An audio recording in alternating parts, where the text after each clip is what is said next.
Hi guys, welcome back to my another podcast. तो आप लोगों को मैं आज के इस पॉडकास्ट में थोड़े से प्रीवियस के व्लॉग्स में लेके जाना चाहूँगी जो कि साहिबा मैडम के हैं। जिस टाइम पे साहिबा प्रेग्नेंट नहीं थी, प्रेगनेंसी से पहले की भी इसकी जो कुछ व्लॉग्स है, जिस टाइम पे इसके इन लॉज जो है वो आए थे मुंबई। उस टाइम पे आप सबको याद होगा साहिबा और गुटका किंग के बीच में काफ़ी ज़्यादा फाइट हुई थी। बहुत घमासान युद्ध हुआ था। गुटका किंग टोटली इसकी पैम्परिंग में लगा हुआ था। पहले तो दोनों में झगड़ा हो गया, उसके बाद उसने पूरी पैम्परिंग की साहिबा की, बिकॉज उसको पता है कि उसने कम्मे के पास तो कुछ है नहीं, और अगर वो पैम्परिंग करेगा नहीं तो फिर उसको थार नहीं मिलेगी। दैट्स वाई उसने फुल ऑन पैम्परिंग की साहिबा की। लेकिन झगड़ा क्यों हुआ था? वो रीज़न था कि साहिबा का पूरा ध्यान, टोटल ध्यान जो है ना, वो सिर्फ और सिर्फ ब्लॉगिंग पे था। उसके इन लॉज आए हैं, इन लॉज के साथ टाइम स्पेंड नहीं करना, इन लॉज के साथ में बातें नहीं करना, इन लॉज के लिए कुछ नहीं करना, कुछ प्रिपरेशन नहीं करना, सिर्फ व्लॉग बनाना। और ये बात सबको पता है कि उसके इन लॉज को मतलब कोई ख़ास दिलचस्पी नहीं है व्लॉग्स में। वो कैमरा में उतना आना नहीं चाहते, वो कैमरा से थोड़ा सा झिझकते हैं, वो ज़्यादा कैमरा के सामने नहीं आना चाहते, तो उनको कोई मतलब नहीं है व्लॉगिंग से। तो उस टाइम पे साहिबा ने टोटली अपनी जो आप बोल लो टाइम है, वो पूरा का पूरा सिर्फ अपने व्लॉग्स में दिया था। एंड वो लोग आए थे जब साहिबा ने न्यू न्यू फ्लैट खरीदा था ना अंधेरी में, उस टाइम पे वो लोग उसी फ्लैट को देखने आए थे। मतलब आए थे अपने ही काम से, उस टाइम पे फ्लैट वगैरह देख रहे थे। तो उस टाइम की ये बात है साहिबा के प्रीवियस वाले व्लॉग्स के। तो मेरा बताने का ये मोटिव है, याद दिलाने का ये मोटिव है कि उस टाइम पे भी साहिबा को व्लॉग्स की इतनी भूख थी कि उसको कुछ नज़र नहीं आ रहा था, और जिस वजह से उसके और गुटका किंग के बीच में काफ़ी बड़ा युद्ध हुआ था। बाद में साहिबा ने भी कवर अप किया कि बहुत ज़्यादा मैं बिज़ी थी, बहुत ज़्यादा मुझे लो फील हो रहा था, इसीलिए काफ़ी दिनों से व्लॉग नहीं बना रहा। क्योंकि झगड़ा होने के बाद उसने व्लॉग थोड़ा सा बनाना बंद कर दिया, और उसने इस चीज़ को अच्छे से कवर अप किया कि मेरी तबीयत ठीक नहीं थी, मैंने सोचा कि काफ़ी दिन हो गए हैं, बहुत व्लॉग बना लिया, अब कुछ दिन रेस्ट करूँगी, अब व्लॉग नहीं बनाऊँगी, फलाना ढिमकाना कर करके उसने एक्सप्लेनेशन दिया। तो मेरा मेन मोटिव है बताने का कि जैसे कि उस टाइम पे साहिबा टोटली व्लॉग के पीछे घुस गई थी, सेम चीज़ रिपीट हो चुकी है। अभी भी वो टोटली व्लॉग के पीछे घुस गई है। बीच में उसकी प्रेगनेंसी की जो जर्नी थी, उसके बाद जो डिलीवरी वाला टाइम आया लास्ट के 1 मंथ का, उस टाइम पे थोड़ी बहुत, ज़्यादा नहीं, थोड़ी बहुत व्लॉगिंग उसने कम की। व्लॉगिंग में वो कम नज़र आई बिकॉज़ वो अच्छा फ़ील नहीं कर रही थी। ज़ाहिर सी बात है, लास्ट लास्ट का मोमेंट था, बहुत ज़्यादा कॉम्प्लिकेशंस था, इस वजह से वो व्लॉगिंग में ज़्यादा नहीं आ रही थी। लेकिन गुटका किंग ने कंटिन्यू रखा व्लॉग, वो ज़्यादातर सामने नहीं आ रही थी। लेकिन अब जब डिलीवरी के बाद वो वापस आई है, भरपूर मात्रा में कंटेंट है और भरपूर मात्रा में व्लॉग बनाई जा रही है, एक के बाद एक, एक के बाद एक, एक के बाद एक। जबकि फैमिली में इतनी बड़ी प्रॉब्लम चल रही है ऑलरेडी, लोगों ने बोला भी कि आपको व्लॉग अभी नहीं बनाना चाहिए, उसमें भी साहिबा ने इतना लंबा ज्ञान दिया, इतना लंबा ज्ञान दिया, एक एक चीज़ को वो गिन रही है, गिनवा रही है लोगों को भी कि हमारे व्लॉग से देखो कितने लोगों का घर चलता है, हमारे व्लॉगिंग की वजह से कितने लोगों का खर्चा पानी चलता है। तो अपने आप को क्लियर करने के लिए अपना वाइट वॉश कर रही है, पूरे अच्छे से बटरिंग की है उसने, और क्लियर किया है कि क्यों उसको व्लॉग बनाना पड़ता है। और ये व्लॉगिंग की बात मैं इसलिए बोल रही हूँ क्योंकि अभी लास्ट उसका जो व्लॉग आया था, जिसमें उसने दिखाया अपनी मदरहुड वाली जर्नी के बारे में, जस्ट उसके बाद अभी अभी लास्ट थोड़ी देर पहले उसका एक व्लॉग आया है जिसमें कि उसने बताया कि भाई ने गिफ्ट दिया है उसके छोटे से बच्चे हैदर को।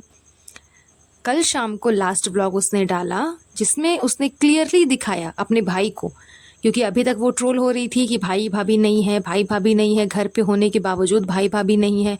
तो बहुत अच्छे से थंबनेल पे भाई को यूज़ कर करके उसने भाई का पिक्चर लिया और दिखाया। उसके बाद वो एक एक कर करके गिफ्ट भी दिखा रही है कि किसने क्या गिफ्ट दिया। भाई की गिफ्ट को इतना ज़्यादा अप्रिशिएट कर रही है कि पहला गिफ्ट है भाई की तरफ से, उसके मामा की तरफ से, बहुत खुशी हो रही है। मतलब ऐसी ऐसी सिचुएशन चल रही है लेकिन फिर भी भाई को याद रहा, ये वो वगैरह वगैरह। तो ये चीज़ तो क्लियरली मेंशन जनाब के व्लॉग में हो ही चुकी थी कि वो गिफ्ट लेकर के आए हैं साहिबा के बेबी के लिए और अपने बेबी के लिए भी। इस चीज़ को अलग से एक कंटेंट बना करके प्रेजेंट करने की कोई ख़ास ज़रूरत नहीं थी, लेकिन साहिबा ने किया क्योंकि कंटेंट भरपूर है। बोला ना मैंने आप लोगों को कि बहुत कंटेंट है इन लोगों के पास में। एक एक चीज़ को, एक एक टॉपिक को उठा करके ये लोग एक एक 20-20 25-25 मिनट का व्लॉग बना सकते हैं, उस चीज़ को कंटेंट के रूप में दिखा सकते हैं। और वही चीज़ ये लोग कियर कर रहे हैं, क्योंकि अभी देखो इनके पास में बेबी आ गया है, बेबी को इतने गिफ्ट मिले हैं, बेबी को इतने सारे कपड़े मिले हैं, वो हर एक चीज़ ये लोग दिखाएंगे, जो कि मैडम करती है। मैडम भी यही करती है, बच्चे के लिए कुछ लाया तो ला करके दिखाया, बच्चे को कितने सारे गिफ्ट्स मिले वो ला करके दिखाया, बच्चे के लिए कुछ खिलौने बना रही है वो दिखा रही है, कुछ एक्टिविटीज़ करवा रही है वो दिखा रही है। तो सेम चीज़ साहिबा भी कर रही है। सेम उसने भाभी से सीखा ये चीज़, या फिर खुद से आप बोल लो कि खुद से उसकी दिमाग की ये उपज है, उसने ये सारी चीज़ें करनी शुरू कर दी है। सी सेक्शन हुआ है उसका, स्टिचेस लगे हुए हैं। इस टाइम पे मैडम अपने से पानी नहीं पी पा रही है, अपने से कोई काम नहीं कर पा रही है, लेकिन व्लॉगिंग ज़रूर कर रही है। इसके बच्चे को संभालने के लिए नैनी आती है, इसकी मालिश करने के लिए अलग से कोई आती है, घर पे मेड अवेलेबल है ही। जब वो नहीं रहती है तो नाज़ा खाला मेड बन जाती है, और बेटी खाला तो खैर परमानेंट है, उनका तो खैर कुछ कहना ही नहीं, वो तो इनकी घर की परमानेंट मेड है, फ्री फोकट वाली। तो ये सारी चीज़ें होती हैं, हर चीज़ के लिए अलग अलग मेंबर है, हर चीज़ के लिए सब कोई है। लेकिन साहिबा को खुद कुछ नहीं करना, उसको सही से बच्चे को कैरी करना नहीं आता, उसको सही से बच्चे को फीड कराना नहीं आता, सही से बच्चे को संभालना नहीं आता, मालिश करना नहीं आता, वॉश करना नहीं आता, नहलाना नहीं आता, कुछ भी नहीं आता। लेकिन व्लॉग करना है भैया, व्लॉगिंग करना है, क्योंकि जब ये सारी चीज़ें नहीं आती है तो इन सारी चीज़ों के लिए जाहिर सी बात है किसी ना किसी को रखना पड़ेगा। अब हर कोई तो फ्री में रहेगा नहीं, इसकी बेटी खाला के जैसा, तो इस वजह से उसको तो पेमेंट करना ही पड़ेगा। तो वो पेमेंट कहाँ से आएगा? यूट्यूब से ही आएगा। दैट्स वाई यूट्यूब पे ब्लॉग बनाना तो बहुत ज़रूरी है, ये सारी चीज़ें करना तो बहुत ज़रूरी है। ऊपर से आप इसकी देख लो आदत, ये मैडम नए नए ड्रेस मंगवा रही हैं। नए नए ड्रेस क्या मंगवा रही है, इसकी जो ड्रेस बची कुची थी इसकी अम्मी के घर पे, वो ड्रेस ये मंगवाती है कि अम्मी वो सब ला करके दे दो। उसमें से हो सकता है कुछ कुछ लूज़ होंगे, बड़े साइज़ के होंगे, तो वो इसको अभी कंफर्टेबल होगा वो सब पहनने में। ये मंगवाती है, पहनती भी है, नहा करके आती है, उसके बाद पहनती भी है। उसके बाद ये बोलती है कि ये वाले क्लोथ्स तो वॉश ही नहीं किए हुए थे। मतलब सोच रहे हो आप लोग, एक तो इसको हाथ से कपड़े धोना नहीं है, जाहिर सी बात है घर पे वॉशिंग मशीन तो होगा ही होगा।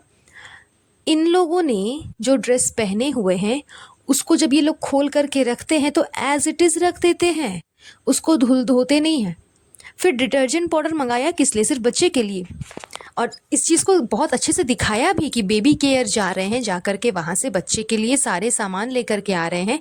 और साहिबा ने अच्छे से दिखाया निकाल करके कि देखो ये डिटर्जेंट पाउडर है मेरे बच्चे के लिए, ये सब अभी बहुत ज़्यादा यूज़ हो रहा है, जो सिर्फ बच्चे के कपड़े धुलने के लिए ये सब यूज़ हो रहे हैं।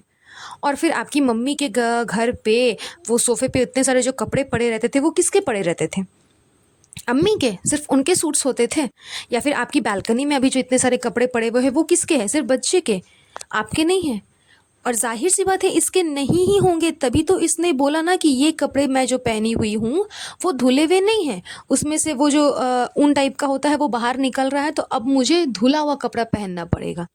मतलब ये लोग कपड़े जो पहनते हैं उसको खोल चेंज करने के बाद एज इट इज़ रख देते हैं उस पुराने वाले कपड़े को, उसको धोते नहीं हैं।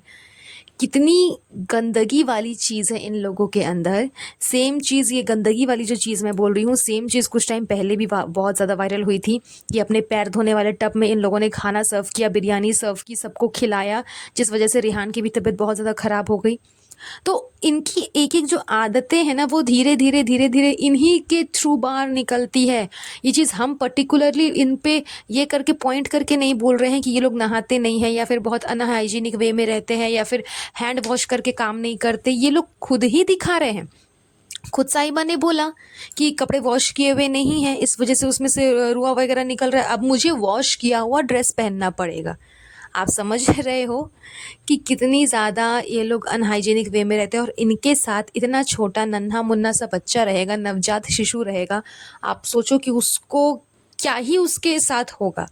इतना जो ये डायलॉग मार रही थी कि भाभी को इन्फेक्शन हो जाएगा, इन्फेक्शन हो जाएगा, इसको पता है कि ये खुद इतने अनहाइजीनिक वे में रहती है, तो जाहिर सी बात है इसकी गंदगी भाभी तक पहुंचेगी तो भाभी को इन्फेक्शन हो ही जाएगा। वैसे तो खैर मैडम भी बहुत ही कुछ खास हाइजीनिक वे में नहीं रहती, वो भी अनहाइजीनिक वे में ही रहती है, बहुत दिनों तक वो भी बाल को कॉम्ब नहीं करती, लेकिन चलो वो फिर भी मैडम का फिर भी ऐसा लगता है कि इनके जैसी नहीं है, क्योंकि उसको एक अपना स्टैंडर्ड मेंटेन करके रखना है। लेकिन ये लोग तो खैर भैया इतने गिरे हुए हद तक चले जाएंगे, ये किसी ने एक्सपेक्ट भी नहीं किया था। जब इनका वो टब वाला आया था ना सीन, तभी अधिकतर लोगों को समझ में आ गया था कि बहुत ज़्यादा ये लोग घटिया है। बहुत ही गंदगी है इनके आसपास, बहुत ही गंदगी में रहते हैं, बहुत ही गंदे वे में रहते हैं। क्योंकि जाहिर सी बात है कि सारी फैसिलिटीज़ घर पर है, बारिश हो रही है इतनी ज़्यादा मुंबई में, इनको घर से बाहर निकलना है नहीं, कोई फ़र्क पड़ना इनको है नहीं। घर पे इन्वर्टर है, घर पे सारी चीज़ें हैं, लाइन कट भी गई तो इन्वर्टर से लाइन आ जाएगी। और अगर मान लो इन्वर्टर नहीं भी है तो मुंबई में इतनी ज़्यादा लाइन नहीं कटती, वहाँ पे लाइट अवेलेबल रहती है। और अगर कट भी गई तो सारी फैसिलिटीज़ है, पानी की कोई दिक्कत नहीं है, लाइट की कोई दिक्कत नहीं है, एसी कूलर फैन मतलब हर चीज़ अवेलेबल है घर के अंदर। बारिश हो भी रही है तो इनको कोई फ़र्क नहीं पड़ रहा कि बारिश हो रही है तो किसी चीज़ की दिक्कत हो रही है या कहीं से पानी घुस रहा है घर में तो उस पे ध्यान देना है या फिर और कुछ करना है, कुछ भी नहीं। तो ये लग्जरियस लाइफ तो यूट्यूब से ही ना मिला है, तो जाहिर सी बात है ब्लॉग बनाना ही पड़ेगा। इसीलिए इतने स्टिचेस होने के बावजूद, इतनी कॉम्प्लिकेशन होने के बावजूद बेचारी साहिबा जो खुद से एक गिलास पानी नहीं पी पा रही है, वो व्लॉगिंग कर रही है। चाय हाथ में रखा हुआ है उसने और लंबा चौड़ा लेक्चर मार रही है, ऐसे ऐसे ऐसे ऐसे अपने आप को पूरा क्लियर कर रही है, पूरा डिफाइन कर रही है अपने लास्ट सेकेंड ब्लॉग में। तो कहने का यही मेन मोटिव है कि साहिबा अब तो एटलीस्ट व्लॉगिंग छोड़ करके व्लॉगिंग पे ज़्यादा ध्यान नहीं दो, अपने ऊपर, अपने बच्चे के ऊपर ध्यान दो, वो ज़्यादा ज़रूरी है। क्योंकि अब तो इसके घर में जितनी भी मंडली है, जितनी भी टोली है ना, सबको पता है कि व्लॉगिंग कैसे करना है, व्लॉगिंग में क्या बोलना है। बीच में जब ये नहीं जा पा रही थी बाहर घूमने फिरने के लिए, तो रिज़ा रेहान जो इसके चमचे हैं, sorry not Rehan, only Riza जो इसकी मेन चमची है, जो इसकी आया है, वो प्रॉपर हैंडल कर रही थी कि कहाँ जा कर के क्या शूट करना है, क्या दिखाना है, क्या व्लॉग में बोलना है, ताकि मेरी सालू आप्पी का जो व्लॉग है ना वो प्रॉपर वे में बन जाए। और गुटका किंग ने तो खैर पूरा टेक ओवर कर ही लिया है, उसमें तो खैर कोई दो राह नहीं है। और बाकी जो घर के मेंबर्स हैं उसको भी गुटका किंग अच्छा खासा कवर अप कर लेता है, वो लोग भी अच्छा खासा व्लॉग में आकर के सारी चीज़ें बता देते हैं, बोल देते हैं। तो व्लॉगिंग में कोई दिक्कत नहीं आ रही, कंटेंट में कोई दिक्कत नहीं आ रही। साहिबा अगर नहीं भी करेगी, वो सामने से नहीं भी आएगी तो कोई खास दिक्कत नहीं आने वाली है। सबको पता है कि उसकी अभी डिलीवरी हुई है, तुरंत तुरंत ऊपर से सी सेक्शन हुआ है, तो वो ज़्यादा कॉम्प्लिकेशन है। तो इन सब चीज़ों की वजह से कोई उसको कोई खास मिस नहीं करेगा, कोई उसको कुछ खास ट्रोल नहीं करेगा, कोई उसको ज़्यादा बोलेगा नहीं कि तुम व्लॉगिंग में आओ, व्लॉगिंग में आओ, व्लॉगिंग में आओ, आ करके दिखाओ, ऐसा नहीं होगा। लेकिन उसको खुद से बर्दाश्त नहीं हो रहा, उसको खुद व्लॉगिंग करना है। बैठे बैठे वैसे भी इंसान क्या ही करेगा, दिन भर बैठ कर के पलंग तोड़ने से अच्छा है कम से कम व्लॉगिंग ही कर ले, क्योंकि और तो कुछ उसको करना है नहीं। जिस दिन उसके घर पे मेड नहीं आई, उस दिन उन लोगों के लिए इतना शॉकिंग न्यूज़ था। खुद वो बोल रही थी कि आज हमारे लिए बहुत शॉकिंग न्यूज़ है, हमारे उठते के साथ हमें मालूम चल गया हमारा आज मेड नहीं आने वाली है, तो बेटी खाला से नाश्ता बनवा लिया। वो भी कब? 12:30 बजे के बाद, दोपहर का टाइमिंग है, उस टाइम पे ये लोग नाश्ता कर रहे हैं। क्यों? क्योंकि उस समय ही सो करके उठे थे ना, तो इनका मॉर्निंग उसी समय होता है। हद है यार, ऐसी फैमिली ऐसी जो शेड्यूल है, ऐसा जो टाइम टेबल है, मैंने आज तक किसी को नहीं देखा कि इस टाइप का टाइम टेबल कोई फॉलो करता है कि 2-2:30 बजे के टाइमिंग है दोपहर का, वो इनके लिए मॉर्निंग का टाइम होता है। हर इंसान लाइफ में एक ना एक बार मदर बनता ही है, लेकिन कोई भी अपने शेड्यूल को इस तरह से नहीं करता जिस तरह से ये लोग कर रहे हैं कि बच्चे के चलते रात में अगर जगना पड़ा तो सुबह को दोपहर बना लो या फिर दोपहर को सुबह बना लो, ऐसा कर लो। ऐसा कोई नहीं करता, लेकिन यही एक दुनिया के ऐसे अजूबे फैमिली है और अजूब एकदम अजीब तरीके के लोग हैं, अजीब तरीके की मदर है, अजीब तरीके के फादर है, जो कि इतना बेचारों को दिक्कत हो रहा है और इतने कॉम्प्लिकेशंस के साथ लाइफ जीनी पड़ रही है। खैर दैट्स ऑल। चलिए बस आज का ये पॉडकास्ट इसी डिस्कशन के साथ हम यहीं पर एंड करेंगे। बहुत जल्द मिलूंगी आप लोगों से नए पॉडकास्ट पे। तब तक आप सब अपना ध्यान रखिएगा। Have a nice day. Bye bye.